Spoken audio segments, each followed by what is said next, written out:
Moadim Simcha en ce jeudi 17 avril et 19 Nissan. Une question qui pourrait nous donner un peu de réflexion pour toute cette année, jusqu'à Merci Hachem Pessah de l'année prochaine. Nous avons dit dans le Seder de Pessah, samedi soir dernier, qu'il y avait 4 enfants autour de la table.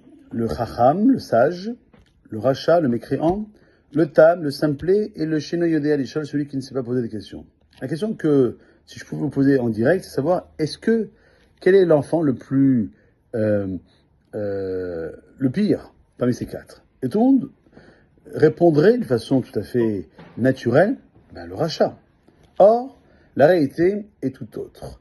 Le pire des 4 fils n'est autre que celui qui ne s'est pas posé de questions. Il ne s'agit pas d'un fils naïf, ou bien quelqu'un qui est timide, tel qu'il est dessiné dans les jolis Agadot.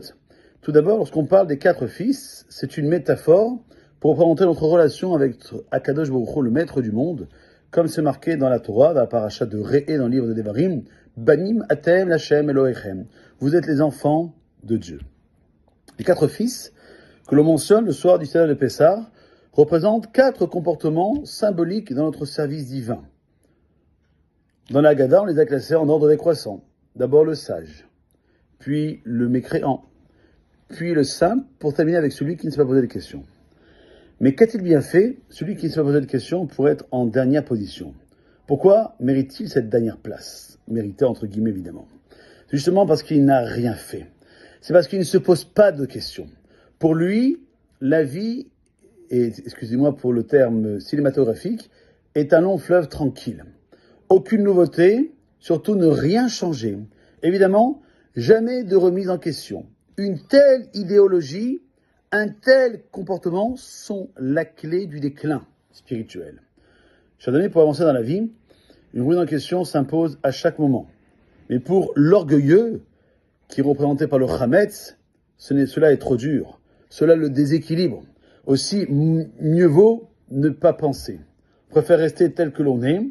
Pourtant, tout le monde sait que pour avancer, ce déséquilibre est nécessaire. En effet, la marche ne fonctionne que par le déséquilibre. Lorsque je lève mon pied, un des deux, mon corps ne tient que sur l'autre, et donc déséquilibré. Mais ce mouvement continu me permettra d'avancer. Comme un enfant qui apprend à marcher, il va faire 1-2 pas et puis il va tomber. Ça ne veut pas dire qu'il va rester par terre toute sa vie. Il va se relever, il va avancer. Et voilà ce que l'on reproche à celui qui ne s'est pas posé de questions. Ou plutôt celui qui ne veut pas questionner. Alors, il faut savoir quelle est la pire insulte qu'une personne peut nous adresser, c'est de nous dire, alors qu'elle nous a pas vu depuis un certain temps, tu n'as pas changé, Moshe. Tu es resté le même, identique.